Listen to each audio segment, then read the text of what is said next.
প্রদেশ কংগ্রেস কার্যালয়ে হামলা, এখনো অধরা মূল অভিযুক্ত রাকেশ সিং। তার বিরুদ্ধে অস্ত্র আইন সহ একাধিক ধারায় মামলা রুজু করা হয়েছে। থানার সামনে এই হামলা, তাও কি করে রাকেশ সিং এর খোঁজ পেল না পুলিশ? এই প্রশ্ন তুলছে কংগ্রেস। ইতিমধ্যেই রাকেশ সিং এর 3 শাগরেদকে গ্রেফতার করা হয়েছে, কিন্তু মূল অভিযুক্ত রাকেশ সিং এই মুহূর্তে কোথায় রয়েছেন? বাড়িতে গিয়েও রাকেশ সিং এর কোনো খোঁজ পাওয়া যায়নি, দাবি পুলিশ সূত্রে।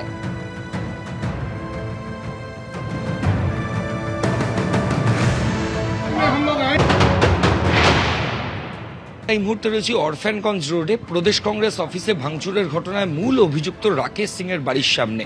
গতকাল এখানেই মাঝরাতে পুলিশ আধিকারিকরা এসেছিলেন, কিন্তু রাকেশ সিং এর পরিবারের সদস্যরা বলছেন যে পুলিশের তরফে এই যে গেট, এটা ভাঙার চেষ্টা করা হয়, কিন্তু পরিবারের সদস্যরা এসে বাধা দেন। তারা এসে দেখান যে রাকেশ সিং ভেতরে নেই। তারপর এখান থেকে পুলিশ আধিকারিকরা চলে যান।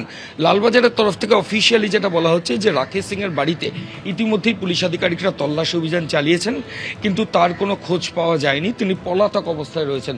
রাকেশ সিং এর অরফ্যানগঞ্জ রোডের একদিকের বাড়ি আমরা দেখাচ্ছি, এদিকে উল্টো দিকে রাকেশ সিং এর অফিস রয়েছে, এবং সেই অফিসও আমরা দেখাবো যে বাইরে থেকে অফিস তালাবন্ধ অবস্থায় রয়েছে, এবং ভেতরে রাকেশ সিং এর ছবি সেগুলো কিন্তু অফিসের বিভিন্ন জায়গায় দেখতে পাওয়া যাচ্ছে।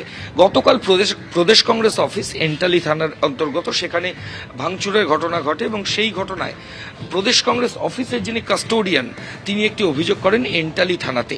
সেই অভিযোগের প্রেক্ষিতে অস্ত্র আইন, ভাঙচুর সহ একাধিক জামিনযোগ্য ধারায় রাকেশ সিং সহ বেশ কয়েকজনের বিরুদ্ধে মামলা হয়েছে। ইতিমধ্যে 3 জনকে পুলিশ আধিকারিকরা গ্রেফতার করেছেন, কিন্তু মূল অভিযুক্ত রাকেশ সিং তিনি কিন্তু এখনো অধরা রয়েছেন। পরিবারের সদস্যরা দাবি করছেন যে রাকেশ সিং তার একটি বাড়িতেই রয়েছেন, তিনি কোথাও পালিয়ে যাননি। পুলিশ আধিকারিকরা চক্রান্ত করেছেন, যদিও পুলিশের তরফ থেকে পাল্টা যেটা বলা হচ্ছে যে তার বাড়িতে ইতিমধ্যেই তল্লাশি অভিযান হয়েছে এবং এখনো পর্যন্ত তিনি পলাতক অবস্থায় রয়েছেন। ক্যামেরা অতনু কুণ্ডুর সঙ্গে ময়ূখ ঠাকুর চক্রবর্তী, এবিপি আনন্দ, কলকাতা। প্রদেশ কংগ্রেস কার্যালয়ে ভাঙচুরের ঘটনায় মূল অভিযুক্ত রাকেশ সিং এখনো অধরা। গতকাল আপনারা জানেন ঠিক কি ঘটনা ঘটেছিল। বিধান ভবনে যেভাবে ভাঙচুর চালানো হয়, একেবারে আগাম ঘোষণা করে রাকেশ সিং ও তার দলবল সেখানে ভাঙচুর চালায়, রীতিমতো তাণ্ডব চালায় তারা।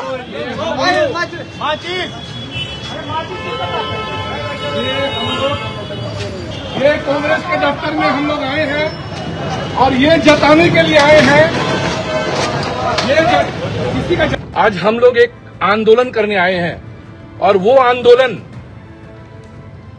आपको पता है कि यहां से एक मैसेज देना चाहते हैं पूरे भारतवर्ष के कांग्रेसियों को, चाहे वो नेता हो, चाहे कार्यकर्ता हो, चाहे आप जो भी हो।